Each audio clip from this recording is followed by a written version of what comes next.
Doctors India మృదు స్వభావి నిగర్వి కేహెచ్ఎస్ superintendent Arjun గారు ఈరోజు మనతో ఉన్నారు. ఆయన జీవిత విశేషాలని, కేహెచ్ఎస్కి చేసినటువంటి అభివృద్ధిని ఆయన మాటల్లోనే తెలుసుకుందాం. నమస్తే అండి. నమస్తే సార్, మీరు డాక్టర్గా మీ జీవితాన్ని, మీ కెరీర్ని ఆవిర్భించారు. మీరు డాక్టర్ అవడానికి ఏదైనా ఇన్స్పిరేషన్ అంటూ ఉందా? మీ కుటుంబంలో ఎవరైనా డాక్టర్ ఉండటం వల్ల మీరు ఈ వృత్తిని ఎంచుకోవడం జరిగింది? మా కుటుంబంలో డాక్టర్స్ ఎవరు లేరండి. నా తర్వాత ఒక 50 సంవత్సరాల తర్వాత కానీ నాకు ముందు 50 సంవత్సరాల ముందు కూడాను డాక్టర్స్ ఎవరు లేరు. అయితే నేను చదువు ప్రారంభించిన తర్వాత ఒక గ్రామం నుంచి నేను చదువు ప్రారంభించాను.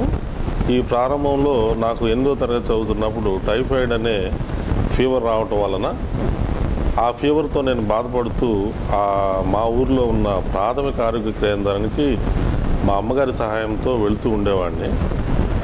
వెళ్తున్న క్రమంలో ట్రీట్మెంట్ గురించి ప్రాథమిక ఆరోగ్య కేంద్రంలో గంటలు కూడాను వెయిట్ చేయాల్సి వస్తూ ఉండేది. చాలామంది అర్ధరాత్రి పూట వ్యాధులతోనూ హార్ట్ అటాక్స్తోనూ చనిపోవడం కూడాను ఆ చిన్న వయసులో నేను వింటూ ఉండేవాడిని. అయితే నాకు టైఫాయిడ్ ఫీవర్ ఆల్మోస్ట్ 2 వారాలు కూడా తగ్గలేదు. దానివల్ల ఏం తినలేకపోయేవాడిని, నీరసంగా ఉండేవాడిని. ప్రతిరోజు హాస్పిటల్కి వెళ్తే రేపు నాకు నయమవుతుందనే ఒక పాజిటివ్ దృష్టితోనే డాక్టర్ గారి దగ్గరికి వెళ్ళేవాడిని. కానీ డాక్టర్ గారు అక్కడికి వచ్చేసరికల్లా సుమారుగా 12:30, 1 గంట అవుతూ ఉండేది. ఈ లోపల అక్కడ నర్సులు కానీ లేకపోతే మిగతా పారామెడికల్ సిబ్బంది ట్రీట్మెంట్ ఇచ్చి పంపిస్తూ ఉండేవాడిని. అప్పుడు నాకు అనిపించింది, 2 వారాల నుంచి ఫీవర్ ఎక్కువైపోతూ ఉంది, తగ్గట్లేదు, లంకణాల్లో ఉన్నాను. నేను ఒకవేళ చనిపోతే ఈ వ్యాధి మూలాన్ని నేను చనిపోయినట్టు, నాకు డాక్టర్ వైద్యం సకాలంలో అందకపోవటం వల్లనే నేను చనిపోయినట్టుగా నేను అప్పట్లో భావించి భగవంతుడు అనేవాడు సృష్టికర్త అయి మనుషుల్ని సృష్టిస్తే, సృష్టించిన మనుషులు వ్యాధుల పట్ల, క్యాన్సర్ పట్ల బాధపడుతూ హాస్పిటల్ చుట్టూ తిరుగుతూ సరైన వైద్యం గ్రామీణ స్థాయిలో అందకపోవటం వల్ల చనిపోవటం వస్తుంది. అందులో నేను కూడా ఒక్కడనే అయ్యే పరిస్థితి నాకు ఏర్పడిందని చెప్పేసి నేను ఫీల్ అయ్యే. అప్పుడు చదివితే డాక్టర్ వృత్తి చదివి పేద ప్రజలకి సహాయం చేసి, సేవ చేసి ఈ వృత్తుల్లో నుంచి వాళ్ళని కాపాడాలనే ఒక కాన్సెప్ట్ అంత చిన్న వయసులోనే నాకు ఏర్పడింది. సో మీ చిన్నటి ఈ విషయం ఒక విధంగా మీకు ఇన్స్పిరేషన్ కలిగింది. తప్పకుండా. అయితే అండి, అప్పుడు ఉన్నటువంటి మీరు చెప్పినటువంటి సామాజిక పరిస్థితుల్లో మీరు వైద్య వృత్తి వైపు అడుగులు వేయడానికి అప్పుడు ఉన్నటువంటి ఆర్థిక పరిస్థితులు కానీ, సామాజిక పరిస్థితులు కానీ మీకు ఏ విధంగా దోహదపడ్డాయి? అంటే నేను సామాజికంగా ఎదిగిన ప్రదేశము, నా తల్లిదండ్రులు సామాజికంగా వాళ్ళు చేసే కాయ కష్టం, ఇవన్నీ చూసిన తర్వాత చదువు అనేది ఒక్కటే మనిషిని మంచి మార్గంలోకి తీసుకెళ్ళి మంచి ఆరోగ్యవంతమైన జీవితాన్ని గడపడానికి అవసరం అని చెప్పేసి తెలుసుకొని ఆ పేదరికం అనేదే నాకు ఇన్స్పిరేషన్గా ఉండి మిగతా పిల్లలతో కలిసి చదువుకుంటూ వాళ్ళకన్నా ఎక్కువ మార్కులు సంపాదించుకుంటే తప్పకుండా నేను ఒక డాక్టర్ని అవుతాను అనే మనసులో ఉండేది. అదేవిధంగా చదువు స్టార్ట్ చేసిన తర్వాత నేను 8th క్లాస్ తర్వాత ఇంటర్మీడియట్లో బైపీసీ తీసుకున్నాను. ఆ బైపీసీ తీసుకున్నప్పుడు నా విలేజ్ నుంచి వచ్చిన పిల్లలు 2-3 వాళ్ళు సిఈసి, ఎంపీసీలు అలాంటివి తీసుకుంటే నన్ను బైపీసీ తీసుకున్నాను. కానీ వాళ్ళు చాలా వరకు ఎక్కిరించేవాళ్ళు కూడా, నువ్వేంట్రా కప్పలు కోసి పాములు కోసేసి డాక్టర్ అవుతావా, మనుషులు కోస్తావా అని చెప్పేసి. నేను అప్పుడు వాళ్ళకి చెప్పేవాడిని కాదు, నాకు డాక్టర్ అవ్వాలని ఉందని చెప్పేసి. కానీ అవుతానో లేదో తర్వాత సంగతి. నేను మాత్రం దృఢ నిశ్చయంతోనే బైపీసీ తీసుకొని శ్రీమతి గంటాల సిద్ధతులమ్మ కాలేజీలో ఇంటర్మీడియట్ పూర్తి చేసిన తర్వాత తెలుగు మాధ్యమంలోనే నేను ఎంట్రన్స్ రాయటం జరిగిందండి. ఎంట్రన్స్ రాసిన తర్వాత ఫస్ట్ టైం ఎంట్రన్స్లోనే నాకు ఎంబీబీఎస్ సీటు అక్కడ విశాఖపట్నం రావటం జరిగింది. చాలా ఆనందం వేసింది. కష్టపడి చదివేవాడిని, తప్పకుండా నాకు ఫలితం ఉంటుందని చెప్పేసి అనుకునేవాడిని. ఆ ఎంబీబీఎస్ సీట్ వచ్చిన తర్వాత వచ్చి ఇక్కడ విశాఖపట్నంలో చేరాను. అప్పట్లో మా విలేజ్కి దగ్గరగా గుంటూరు మెడికల్ కాలేజ్ ఉంది, అక్కడ వస్తే బాగుండదు అనుకునేవాడిని. కానీ అక్కడికి రాకుండా ఇక్కడికి సీట్ రావడం అనేది ఒక దిశానిర్దేశాన్ని నాకు భగవంతుడు అప్పుడే మరి ప్రసాదించినట్టుగా ఫీల్ అయ్యి మంచి కాలేజీలో నేను మంచి గురువుల దగ్గర పాఠాలను అభ్యసించడమే కాకుండా వాళ్ళు చెప్పిన ethics, code of conduct, social responsibilities ఇవన్నీ తెలుసుకొని దినదినాభివృద్ధి చెంది ఒక తెలుగు మీడియం నుంచి వచ్చి ఎక్కడ కూడాను ఫెయిల్ అవ్వకుండా మొట్టమొదటిసారిగా ఎంబీబీఎస్ పాస్ అయ్యి అదేవిధంగా ఇంగ్లీష్ మీద కూడాను పట్టు సాధించేసుకొని మరి మంచి మార్కులతో పాస్ అయ్యానండి. నేను మొదటి నుంచి కూడాను స్పోర్ట్స్లోను కల్చరల్ యాక్టివిటీస్లోనూ చాలా యాక్టివ్గా ఉంటాను. ఇక్కడ హౌస్ సర్జన్ ప్రెసిడెంట్గా కూడా నేను వర్క్ చేశాను. ఆ తర్వాత కాలేజీలో ఉన్నప్పుడు కూడాను బాంగ్రా డ్యాన్స్ కాంపిటీషన్కి వెళ్తూ ఉండేవాడిని. స్పోర్ట్స్ కూడాను అప్పుడప్పుడు ఆడుతూ ఉండేవాడిని, కానీ దాటికన్నా ఎక్కువగా కల్చరల్ యాక్టివిటీస్లో ఎక్కువ మక్కువ చూపించేవాడిని. ఆ విధంగా ఎంబీబీఎస్ పూర్తయిన తర్వాత నన్ను చాలా వరకు మా వాళ్ళు అర్జున్ సర్జన్ అని చెప్పేసి, అర్జున్ సింగ్ అని చెప్పేసి పిలుస్తూ ఉండేవాళ్ళు. కాబట్టి డాక్టర్ వృత్తిలో చాలామంది అన్ని సేవలు యూజువల్గా చేయగలరు. ఒక ఆయా దగ్గర నుంచి దాయా దగ్గర నుంచి ఒక మాస్టరు, ఒక ఆర్ఎంపీ డాక్టరు, ఒక డాక్టర్ ఎవరైనా ఫీవర్లను ట్రీట్మెంట్ చేస్తూ ఉంటారు, వాంతులు విరోచనాలను ట్రీట్మెంట్ చేస్తూ ఉంటారు ఎక్స్పీరియన్స్తో. కానీ సర్జరీ అనేది కేవలము అందులో స్పెషలైజేషన్ చేస్తేనే మనం పొట్ట ఆపరేషన్ చేయటం కానీ, లేకపోతే కాళ్ళకు ఆపరేషన్ చేయటం కానీ, థైరాయిడ్ కానీ, బ్రెస్ట్ ఆపరేషన్ కానీ చేయటం జరుగుతుంది. సో నిజమైన సైంటిఫిక్ వైద్యం అనేది కేవలము ఎవిడెన్స్ బేస్డ్ సర్జరీలో ఉందని చెప్పేసి సర్జన్గా వెతుకుదామని చెప్పేసి జనరల్ సర్జరీ ఆప్ట్ చేసుకున్నానండి. కాబట్టి జనరల్ సర్జరీ కూడాను నేను కాకినాడలో మొదటిసారిగా పొంది అక్కడ కాకినాడలో జనరల్ సర్జరీ పూర్తి చేసుకొని 1987లో రెంటచింతలు అనే ఒక ప్రాథమిక ఆరోగ్య కేంద్రంలో 2 years రూరల్ సర్వీస్ చేసి అక్కడ రూరల్ ఏరియాలో సాధక బాధలన్నీ తెలుసుకున్న తర్వాత విశాఖపట్నం అసిస్టెంట్ ప్రొఫెసర్గా వచ్చి ఆంధ్ర మెడికల్ కాలేజీలోను కింగ్ జార్జ్ హాస్పిటల్లో కూడాను 1990 నుంచి కూడాను నేను సేవలు అందిస్తూ ఉన్నాను. సార్, ఇందాక మీరు చెప్పినప్పుడు కల్చరల్ యాక్టివిటీస్ విషయంలో మీరు బాంగ్రా నృత్యం గురించి కూడా ప్రస్తావించారు. అలాగే మీరు మంచి గాయకుడిని కూడా మేము విన్నాం. ఈ బాంగ్రా నృత్యం వైపు ఈ పాట పాడటం వైపు మీ దృష్టి ఎలా వెళ్ళింది? అసలు అట్రాక్షన్ అనేది ఎలా కలిగింది? అంటే కాంపిటేటివ్ స్పిరిట్ అనేది ఉండి పాజిటివ్ దృక్పథంతో ఉంటే మనం దేన్నైనా సాధించవచ్చు అని చెప్పేసి మొదటగా నేను కల్చరల్ యాక్టివ్, అంటే నా వాయిస్ కూడా కొంచెం బేస్ వాయిస్గా ఉండేది, గంభీరంగా ఉండేది. ఈ వాయిస్తోనే నేను 10th క్లాస్ 8th క్లాస్లో కూడాను స్కూల్ యానివర్సరీస్కి మంచి మంచి పెద్ద నాటకాలు కూడా ఆడేవాడిని. సో దాన్ని బట్టి మాస్టర్లు కూడాను బాగా ఎంకరేజ్ చేశారు. దానివల్ల నాకేంటంటే సాఫ్ట్ స్కిల్స్ బాగా డెవలప్ అయినాయి, ధైర్యం బాగా ఎక్కువగా వచ్చింది. విషయాన్ని ఏ విధంగా క్లుప్తంగా చెప్పాలనేది కూడాను ఆ స్కిల్స్ అనేవి నేర్చుకున్నాను. ఆ నేర్చుకున్న దాన్ని ఇంకొంచెం పదును పెడితే మనం షైన్ అవ్వచ్చు. సొసైటీలో షైన్ అవ్వాలనంటే ఏదో ఒక ప్రత్యేకత ఉండాలి. సో మనలో ఉన్న ప్రత్యేకతలు అన్నిటిని కూడాను ప్రదర్శించుకునే అవకాశం వచ్చినప్పుడు తప్పకుండా ముందుకు వెళ్ళాలని చెప్పేసి ఎక్కడ కూడాను ఆత్మన్యూనత భావం లేకుండాను ముందుగా పోటీతత్వంతో వెళ్ళేవాడిని. అదే నాకు విజయాన్ని చేకూర్చిందండి. సో మీ వైద్యులతో కలిగిపెట్టిన తర్వాత మీరు కేహెచ్ సూపరింటెండెంట్ వర్క్ మీ జీవిత ప్రస్థానంలో మీకు జరిగినటువంటి ముఖ్యమైన ఘట్టాలు మాకు వివరిస్తారు. కింగ్ జార్జ్ హాస్పిటల్కి సూపరింటెండెంట్గా నేను నియమించబడటం అనేది ఒక 48 అవర్స్లోనే జరిగిందండి. నేను ఎప్పుడు కూడాను ఆ డ్రీమ్లో లేను. కారణం ఏంటంటే మా ముందు సూపరింటెండెంట్లుగా పనిచేసిన సూపరింటెండెంట్స్ చాలా లాస్ట్ స్టేజెస్లో, రిటైర్మెంట్ స్టేజెస్లో మరి వాళ్ళ యొక్క డిపిసి ప్రకారము సూపరింటెండెంట్లుగా ఎన్నుకోబడ్డారు. అయితే ఈసారి నేను డిప్యూటీ సూపరింటెండెంట్గా ఆల్మోస్ట్ డాక్టర్ మధుసూదన్ బాబు గారు సూపరింటెండెంట్గా ఉన్నప్పుడు 2 సంవత్సరాలు నేను సర్వీస్ చేస్తున్నాను. సర్వీస్ అనేది నాకు చాలా ఇష్టము. బడుగు బలహీన వర్గాల యొక్క అభ్యున్నతి కోరుకునేవాడిని కాబట్టి చాలా శుద్ధితో నేను చేశాను. దాన్ని గుర్తించి ప్రభుత్వం వారు ఇటు మన లోకల్ ఎమ్మెల్యేలు, ఎంపీసు, మినిస్టర్లు కూడాను డాక్టర్ అర్జున అయితే అందరినీ కలుపుకొని వెళ్తాడు, సామరస్యంగా పరిష్కారాలు చేస్తాడు, పేదవాళ్ళకి మంచి వైద్యాన్ని అందిస్తారని వాళ్ళు ఒక ఇంప్రెషన్తో మరి సిఫార్సు చేయటం వలన శ్రీ కామినేని శ్రీనివాసరావు గారు, అదేవిధంగా మా మేడం పూలం మాలకొండయ్య గారు కూడాను నా పేరుని సజెస్ట్ చేసి నన్ను కేజీహెచ్ సూపరింటెండెంట్గా పెట్టారండి. ఇది చాలా అత్యున్నతమైన బాధ్యతతో కలిగిన పొజిషన్ ఇది. ఒక పక్కన ప్రొఫెసర్గా వైద్యం చేసుకుంటూ పిల్లలకు పాఠాలు చెప్పుకుంటూ ఈ పోస్ట్ నిర్వహించడం అనేది చాలా కష్టమైన పని. ఒకప్పుడంటే ఈ హాస్పిటల్కి వేల సంఖ్యలో పేషెంట్లు వచ్చేవాళ్ళు కాదు కాబట్టి సూపరింటెండెంట్స్ 2 బాధ్యతలను కూడా సక్రమంగా నిర్వర్తించేవారు. కానీ ఇప్పుడు ప్రస్తుతము నేను 2వ బాధ్యత అయిన ప్రొఫెసర్షిప్ని ఎక్కువగా నిర్వర్తించడానికి ఇక్కడ పని ఒత్తిడి చాలా ఎక్కువగా ఉంటుంది. సుమారుగా 1400 నుంచి 1500 ఓపీ పేషెంట్లు వస్తారు. 200 నుంచి 300 వరకు ఇన్పేషెంట్స్ అడ్మిట్ అవుతూ ఉంటారు. మనకు దగ్గర 20 ఆపరేషన్ థియేటర్స్ ఉన్నాయి.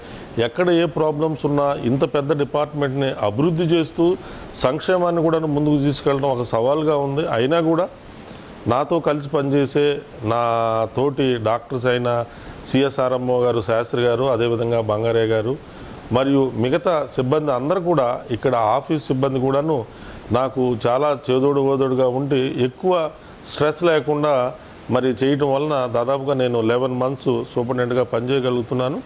నా ముఖ్య ఉద్దేశం ఏంటంటే ఉన్న వనరుల్ని సమీకరించుకొని అందరినీ కూడా ఒక తాటిపై తీసుకొచ్చి ఎవరి బాధ్యతలను వాళ్ళు చిత్తశుద్ధితో చేసి, మేము ఈరోజు కింగ్ జార్జ్ హాస్పిటల్లో మా డిపార్ట్మెంట్లో మేము ఈ పని చేసాము అని ఒక స్టాఫ్ నర్సు, ఒక హెడ్ నర్సు, ఒక వార్డ్ బాయ్ కూడా ఇంటికి వెళ్ళిన తర్వాత ఆనందంగా ఫీల్ అయ్యి వాళ్ళు పడుకునే విధంగా వాళ్ళ యొక్క మనస్తత్వాన్ని మార్చి వీళ్ళందరి అభిప్రాయాలను సేకరించుకొని ముందుకెళ్ళడం అనేది నేను ప్రస్తుతం చేస్తూ ఉన్నాను. తప్పకుండా నేను ముందు రోజుల్లో కూడా సూపరింటెండెంట్గా కొనసాగితే సిఎస్ఆర్ ప్రాజెక్ట్ని గత 1.5 ఇయర్లోనే పూర్తి చేద్దామని చెప్పేసి అనుకుంటున్నామండి. అయితే నేను వచ్చిన తర్వాత డెవలప్మెంటల్ యాక్టివిటీస్లో మెయిన్గా ఎమర్జెన్సీ డిపార్ట్మెంట్ మెడిసిన్ ఒకదాన్ని ఇనాగ్రేట్ చేయించడం జరిగింది. అదేవిధంగా ట్రాన్స్ఫ్యూజన్ మెడిసిన్ అని ఒక విభాగాన్ని బ్లడ్ బ్యాంక్ స్థానంలో దాన్ని కూడాను ఇనాగ్రేట్ చేయించడం జరిగింది. తర్వాత మోడర్న్ హైజీనిక్ క్యాంటీన్ కూడా చేసి మోడర్నైజ్ చేసి మరి పేషెంట్లకి మంచి ఆహారాన్ని అందించడం కూడా జరుగుతూ ఉంది. అదేవిధంగా శానిటేషన్కి సంబంధించి, సెక్యూరిటీకి సంబంధించి, పెస్ట్ కంట్రోల్కి సంబంధించి కూడా ఉన్న సిబ్బందిని అప్రమత్తం చేసి వాళ్ళతో ఎక్కువ పని ఎక్స్ట్రాక్ట్ చేసుకోవడానికి కూడాను నేను ప్రయత్నం చేస్తున్నాను.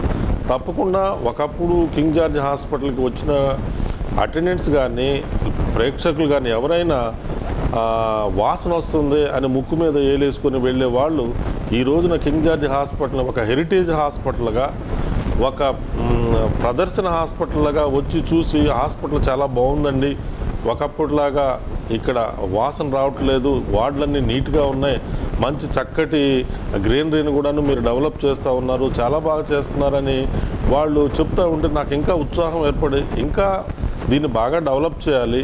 కార్పొరేట్ హాస్పిటల్ స్థాయికి మేము వైద్యం అయితే చేయగలుగుతున్నాం కానీ బిల్డింగ్ మెయింటెనెన్స్ ఆ స్థాయిలో ఉండలేదు. కాబట్టి వాటిని కూడాను శుభ్రంగా ఉంచి ప్రభుత్వం దగ్గర నుంచి మరి ఎక్కువ నిధులు రాబట్టి బిల్డింగ్స్ కూడాను మరమ్మతులు చేపిద్దామని చెప్పేసి అనుకుంటున్నాను. ఇప్పుడు నిధులు అనే విషయం చెప్పండి. మీరు ఈ పదవి చేపట్టినప్పటికీ నిధుల సమస్య కొంత ఎదుర్కొంటుంది కేహెచ్.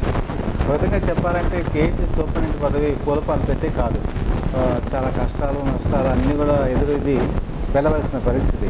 ఆ నిధుల సమస్యను, కొరతను మీరు ఏ విధంగా అధిగమించారు?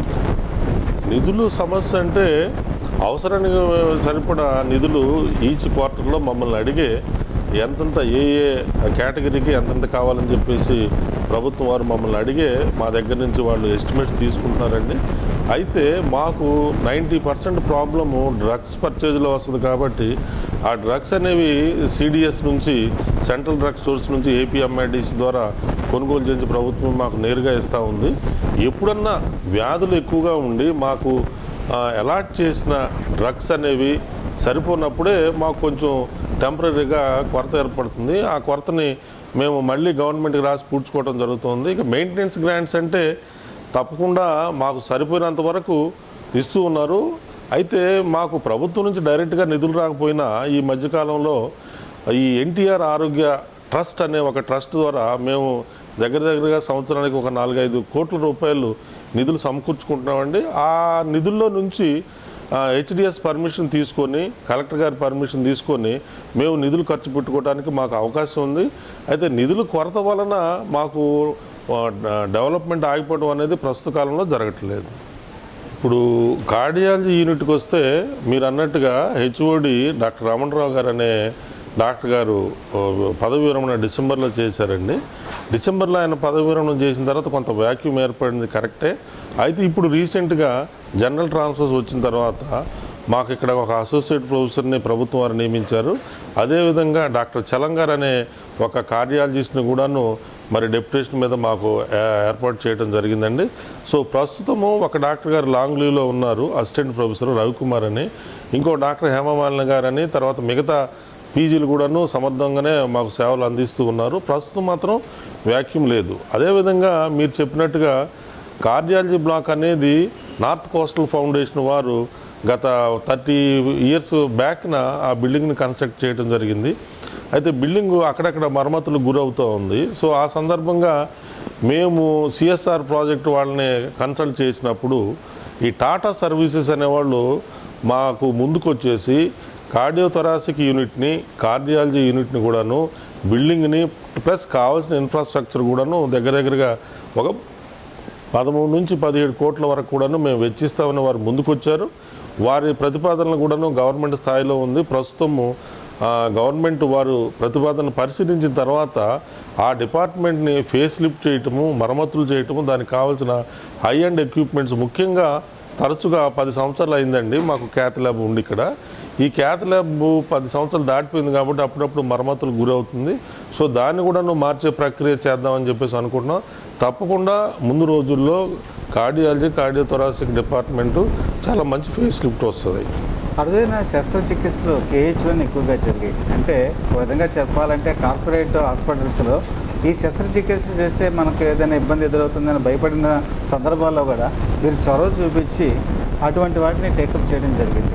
అటువంటివి కూడా మా ప్రేక్షకులు వివరిస్తారు. అంటే మెయిన్గా ఇక్కడ కార్డియోథొరాసిక్ సర్జరీలో ఈ మధ్యకాలంలో అయోర్ట్ అనే ఒక పెద్ద మెయిన్గా శరీరానికి రక్తం తీసుకెళ్లే ధమని దెబ్బతింటం వల్ల ఆ పేషెంటు చాలా కాలంగా అక్కడక్కడ తిరిగి కేజీహెచ్కి రావడం జరిగిందండి. అది కింగ్ జార్జ్ హాస్పిటల్ అంతకుముందు కూడా అలాంటి ఆపరేషన్ చేయలేదు.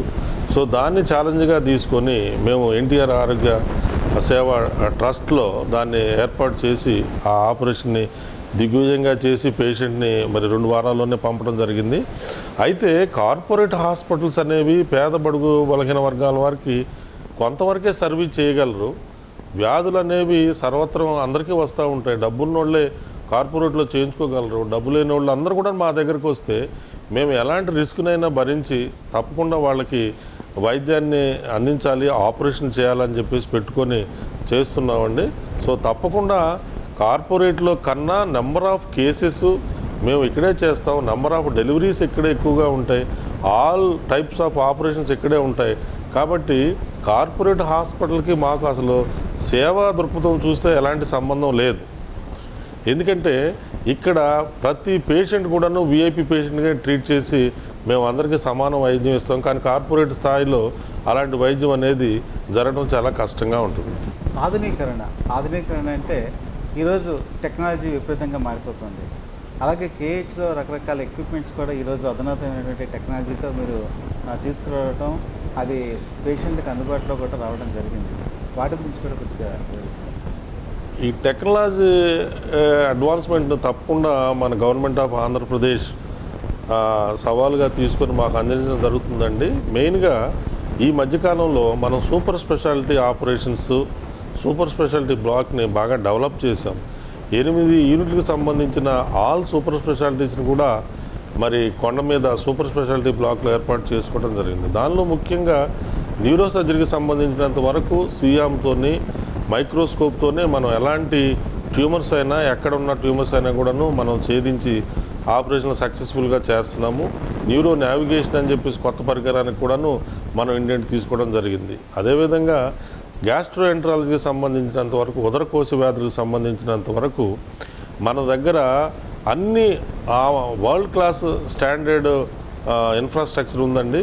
ఫర్ ఎగ్జాంపుల్ ఎండోస్కోపీ దగ్గర నుంచి కొరిడోస్కోపీ, కొలెంజియోస్కోపీ, తర్వాత లేజర్ థెరపీకి సంబంధించినంత వరకు, అంటే గాల్ బ్లాడర్లోనూ బైల్ డక్ట్స్లోనూ ఉన్న స్టోన్స్ని లేజర్ ద్వారాను కరిగించే పరికరాలు కూడా మన దగ్గర ఉన్నాయి. అయితే దురదృష్టవశాత్తు ఏంటంటే ఇక్కడికి వచ్చి ట్రీట్మెంట్ తీసుకోవాలని అంటే 2 రోజుల ముందునే రావాలి. వచ్చిన తర్వాత టెస్ట్లు అవ్వాలంటే వాళ్ళకి కనీసం 24 to 48 hours పడుతుంది.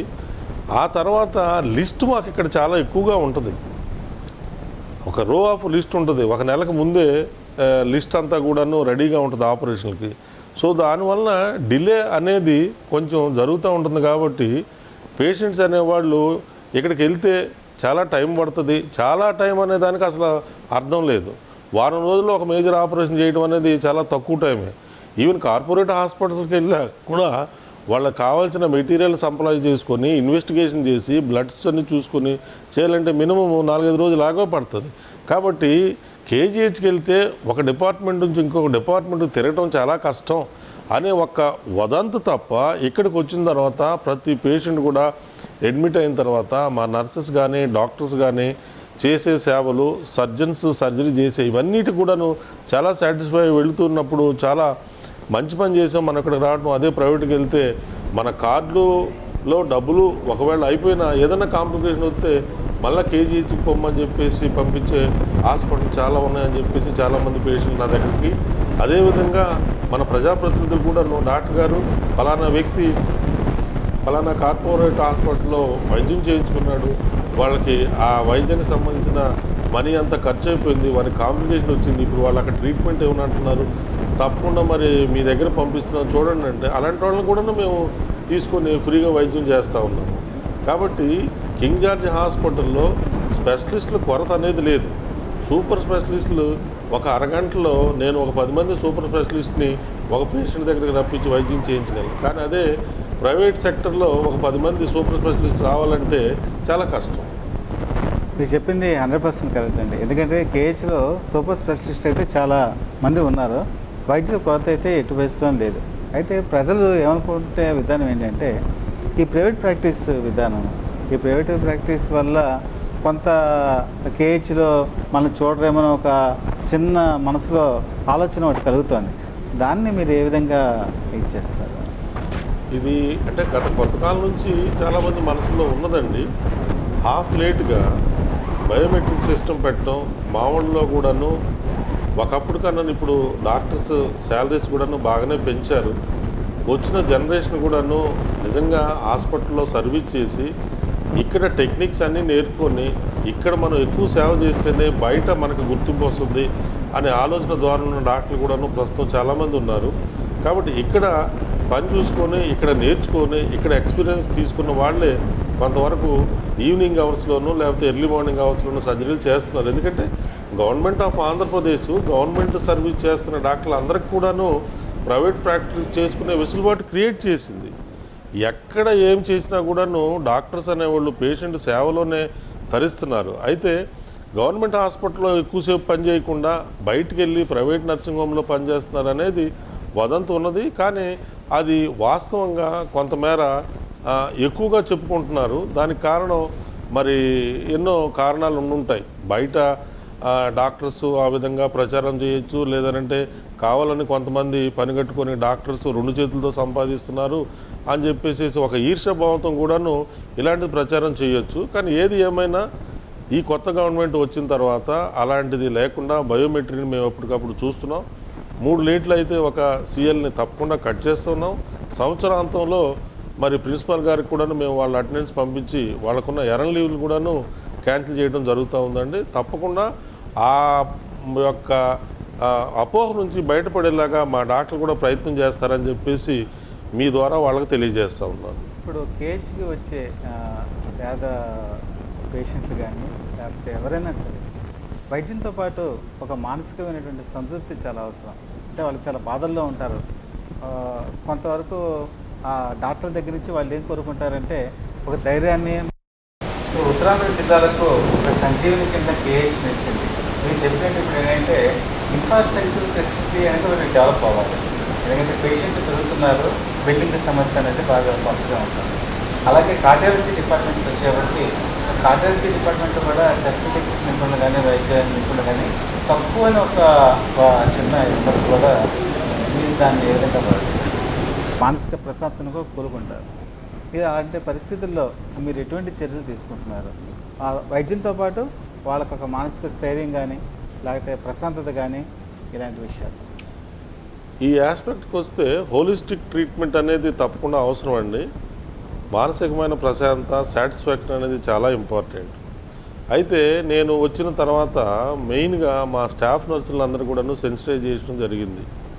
వాళ్ళని ఎక్కడి నుంచో పల్లెటూరు నుంచి వస్తూ ఉంటారు, కొంతమంది చదువుకున్న వాళ్ళు ఉంటారు, కొంతమంది చదువులేని ఉంటారు. కాబట్టి వీళ్ళందరినీ కూడా మీరు ప్రేమ అభిమానం అనే ఈ 2 అక్షరాలని మనసులో పెట్టుకొని వాళ్ళని వచ్చినప్పుడు రండి, కూర్చోండి, పడుకోండి, మీకేం కావాలి అని సాఫ్ట్ స్కిల్స్తో ఒక సాఫ్ట్గా మాట్లాడితే వాళ్ళకి మంచి సోదరభావం ఏర్పడి మనం ఏం చెప్పినా కూడా వాళ్ళు దాన్ని తూచ తప్పకుండా పాటిస్తూ వాళ్ళకి మంచి ఫ్రెండ్లీ అట్మాస్ఫియర్ క్రియేట్ చేయాలని చెప్పేసి మా వాళ్ళని సెన్సిటైజ్ చేస్తూ ఉన్నానండి. అదేవిధంగా మా డాక్టర్స్ కూడాను అదేవిధంగా చెప్తున్నాను. ఎందుకంటే వచ్చిన వాళ్ళని దుర్భాషలాడినట్టుగా కానీ కోపంతోనూ చికాకుతోనూ వాళ్ళకి సేవ చేస్తే తప్పకుండా వాళ్ళకి మానసికమైన ప్రశాంతత ఉండదు. ముందు డాక్టర్ మీద నమ్మకం రావాలంటే ఈ డాక్టర్ నాతో బాగా మాట్లాడుతున్నాడు, నా జబ్బు గురించి వింటున్నాడు, నాకు ఈయన సహాయం చేయగలడన్న అభిప్రాయం ఏర్పడినప్పుడే పేషెంట్లు మనం ఇచ్చే ట్రీట్మెంట్ కానీ ఇంజెక్షన్ కానీ మందులు కానీ వేసుకుంటారు, వాళ్ళకి పనిచేస్తాయి. అలా కాకుండా ఏదైతే ఫస్ట్ ఇంప్రెషన్ ఇది బెస్ట్ ఇంప్రెషన్ అనే దానికి మన బ్యాడ్ ఇంప్రెషన్ క్రియేట్ చేసుకుంటే వాళ్ళకి మరి భయం ఆందోళన ఉంటుంది, తప్పకుండా వాళ్ళకి మానసిక ప్రశాంతత ఉండదు. కాబట్టి మా వాళ్ళందరికీ కూడా సాఫ్ట్ స్కిల్స్ని డెవలప్ చేసుకొని ఆ విధంగా మాట్లాడటం వలన మన కింగ్ జార్జ్ హాస్పిటల్ యొక్క కీర్తి ప్రతిష్టలు కూడా బాగా ఇముడుతాయి. అయితే మనకి ఎక్కువ మంచి పేరు కూడా వస్తుందని చెప్పేసి మా వాళ్ళకి అప్పుడప్పుడు నేను డిపార్ట్మెంట్లో ఎంక్వైరీస్లో కానీ డిపార్ట్మెంట్ సదస్సులో కానీ చెప్పడం జరుగుతుంది. మీరు జీవితంలో ఎన్నో సర్జరీలు చేశారు మీ వైద్య వృత్తిలో. అలాగా చాలామంది మీ చేతిలో ప్రాణాలు కూడా పొంది ఈరోజు మంచి జీవితాన్ని గడుపుతున్న వారు కూడా ఉన్నారు. మీరు ఎప్పటికీ కూడా ఒక చిరస్మరణీయమైన సంఘటన, ఇది మర్చిపోలేను అన్నది మాతో మీ అనుభవాన్ని పంచుకుంటారు. చాలామంది అడుగుతూ ఉంటారండి, అర్జున నువ్వు ఎన్ని ఆపరేషన్లు చేసావని. దానికి నేను వాళ్ళకి ఒకటే చెప్తా, నిన్న ఏం కూర తిన్నారో మీరు చెప్పండి అని అడుగుతా. ఏం కూర తిన్నాను అని చెప్పేసి అనుకుంటారు. అదేవిధంగా జీవన క్రమంలో ఏదైతే సర్జరీని నేను వృత్తిగా తీసుకొని ఒక దైవంగా భావించి సర్జరీలు చేసుకుంటూ వచ్చాను కాబట్టి ఇన్ని ఆపరేషన్లు చేశానని చెప్పి నేను ఎప్పుడూ చెప్పుకోను కూడా, నేను అలా రాసుకోలేదు కూడా. నాకల్లా ఉన్నది ఏంటంటే నాకు వచ్చిన ఆపర్చునిటీ, నాకున్న పేషెంట్లను బట్టి వాళ్ళకి ఎంత సత్వరంగా సేవ చేయాలా అనేది, ఎంత త్వరగా వాళ్ళు కోలుకునేలాగా ఉండాలా, ఎంత ఆర్థికంగా వాళ్ళు ఇబ్బందికి గురవ్వకుండా ఉండాలనేది నా మెయిన్ మోటో ఉంటుంది. సో అయితే నెంబర్ ఆఫ్ ఆపరేషన్స్ గ్రామీణ ప్రాంతంలో చేశా. ఇక్కడ విశాఖపట్నంలో అసిస్టెంట్ ప్రొఫెసర్గా చాలా యాక్టివ్గా సర్జరీలు చేస్తూ ఉండేవాడిని. మా గురువులు మంచి ఉద్బోధ చేసేవాళ్ళు. ఆపరేషన్స్ అంటే ఏంటి, అసలు డాక్టర్ వృత్తికి రావాలని అంటే ఎన్నో జన్మలో పుణ్యం అయితేనే డాక్టర్ వృత్తికి వస్తారు, దేవుడు ప్రాణం ఇస్తే డాక్టర్ ప్రాణాన్ని కాపాడుతారు అనే ఉద్బోధన నాకు బాగా మనసుకు పట్టిన తర్వాత చాలా ఆపరేషన్లు చేశానండి. అయితే బాగా గుర్తున్న ఆపరేషన్ ఏంటంటే కింగ్ జార్జ్ హాస్పిటల్లో నేను ఒక 15 సంవత్సరాల క్రితం డ్యూటీ అసిస్టెంట్ ప్రొఫెసర్గా పనిచేస్తున్నప్పుడు ఒక లారీ యాక్సిడెంట్లో 10 మంది పేషెంట్లు క్యాజువాలిటీకి రావడం జరిగింది. వాళ్ళు వచ్చేసరికి సుమారుగా 9-9:30 అయింది. నేను అందులో ఎవరైతే చనిపోవడానికి దగ్గరగా ఉన్నారో వాళ్ళని ముందు తీసుకొని వాళ్ళకు ముందు సేవ అందించేసి ఫస్ట్ ఎయిడ్ చేసి తర్వాత మిగతా వాళ్ళని చూడాలని చెప్పేసి నా పీజీలకు కూడా చెప్తూ ఉంటాను. నేను కూడా అదేవిధంగా చేస్తాను. ప్రాణం అనేది ముఖ్యం, వైద్యం అనేది తర్వాత. సో ఆ సందర్భంలో ఏంటంటే ఒక 8-9 ఇయర్స్ బాయ్ యేసు, వాడి పేరు కూడా నాకు బాగా గుర్తు. ఆ బాయ్ ఆల్మోస్ట్ కొలాప్సింగ్ స్టేజ్లో ఉన్నాడు. బాగా మల్టిపుల్ ఫ్రాక్చర్స్ ఉన్నాయి, అబ్డమెన్లో కూడా ఇంజరీస్ అయినాయి. సో వాడిని చేతుల మీదనే తీసేసుకొని ఆపరేషన్ థియేటర్కి తీసుకెళ్ళి వాడికి అక్కడ బాయిల్స్ ఆపరేటర్స్ నుంచి ఆక్సిజన్ పెట్టేసి వాడి షాక్ని ట్రీట్మెంట్ చేసి మరి తొందరగా వాడి బ్లడ్ ఓ పాజిటివ్ బ్లడ్ ఒక 2-3 బాటిల్స్ బ్లడ్ కూడా ఒక 1 or 2 అవర్స్లోనే ఎక్కించేసి వాడిని ముందు షాక్లో నుంచి రివైవ్ చేసి ప్రాణం పోకుండా కాపాడి ఆ తర్వాత మత్తు డాక్టర్ గారిని పిలిచి వీడికి ఎట్టి పరిస్థితుల్లోనూ ఆపరేషన్ చేయాలండి, లోపల బ్లీడ్ అవుతుంది, లివర్ కానీ స్ప్లీన్ కానీ పోయినట్టుగా ఉంది. అప్పట్లో అల్ట్రాసౌండ్ మిషన్స్ సిటీ స్కాన్స్ కూడా ఎక్కువ అందుబాటులో లేవు. అయినా కూడాను వాడి యొక్క యాక్సిడెంట్ పరిస్థితిని బట్టి, ట్రాఫిక్ యాక్సిడెంట్ కాబట్టి అని రిక్వెస్ట్ చేస్తే డాక్టర్ గారు ఏమండి వీడికి 90/70-60 ఉందండి బీపీ, వీడికి ఆల్మోస్ట్ మత్తు ఇచ్చిన వెంటనే టేబుల్ మీద చచ్చిపోతాడని నేను ఒకటే చెప్పాను, ఏమండి ఇతనికి ఆపరేషన్ చేయకపోయినా చస్తాడు, చేసినా కూడా చస్తాడని చెప్పేసి మీరు అంటున్నారు. చేసి చూద్దాం, బతికితే 5% 10% బతికితే వాడి జీవితం నిలబడుతుంది. మనం డాక్టర్గా ఈరోజు నైట్ డ్యూటీ చేసినందుకు సార్థకత ఉంటుంది అని చెప్పేసి ఆ డాక్టర్ గారిని బలవంతంగా ఒప్పించి మరి బాబుకి ఆపరేషన్ చేయడం జరిగిందండి. అయితే ఒక 10 మినిట్స్లోనే ఇంటెస్టైన్స్ అన్నిటిని కూడాను శుభ్రంగా వెతికితే వాడికి లెఫ్ట్ సైడ్ ఉన్న స్ప్లీన్ అనే బల్ల అంటారు, అది ఛిద్రమైపోయింది. అదేవిధంగా లివర్ కూడాను లాసరేట్ అయిపోయింది. పెద్ద పేగు కూడాను ఒక హాఫ్ కూడాను మరి రక్తనాళాలు కటాఫ్ అయిపోయి గ్యాంగ్రీన్ అయిపోయింది.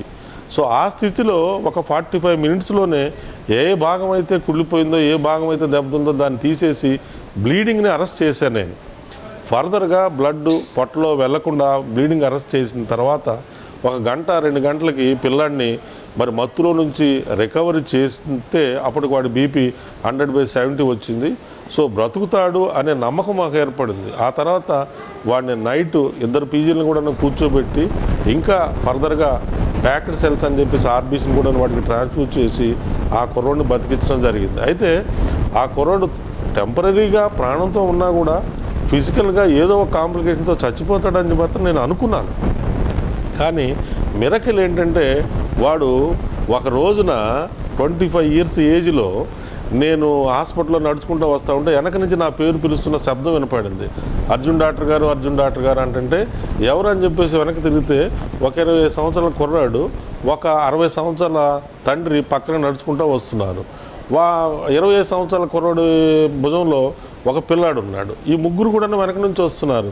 వచ్చిన తర్వాత నేను ఆగి, ఏంటి బాబు ఏంటిరా అంటే, సార్ మీరు మమ్మల్ని గుర్తుపెట్టారు అన్నాడు. నేను గుర్తుపట్టలేదురా, చాలా రోజులు అయింది, ఏంటి మీరు ఎక్కడి నుంచి వచ్చారు అంటే, పలానా రోజున మేము ఒక 10 ఇయర్స్ బ్యాక్ మీ దగ్గర లారీ యాక్సిడెంట్లో వచ్చామండి, ఆ యేసు అనే కుర్రాడు ఎత్తున అని చెప్పేసి వాళ్ళ ఫాదర్ పరిచయం చేసి, వాడికి పెళ్ళయిందండి, వాడికి పిల్లోడు పుట్టాడు, మీ పేరు అర్జున అని చెప్పేసి వాడికి పెట్టామన్న సంఘటన మాత్రం నాకు చాలా కలిసి వేసింది. అంటే ఒక వ్యక్తి, చనిపోతున్న వ్యక్తిని మనం బాగు చేసిన తర్వాత వాళ్ళు మన సేవల్ని గుర్తించేసి మళ్ళీ వాడికి రిటర్న్గా నా పేరుని వాళ్ళ పిల్లోడికి పెట్టుకొని వాళ్ళు నన్ను గుర్తు చేసుకున్నారంటే నాకు చాలా సాటిస్ఫాక్షన్ వేస్తుంది. సో ఇది నాకు చాలా మరవలేని సంఘటన.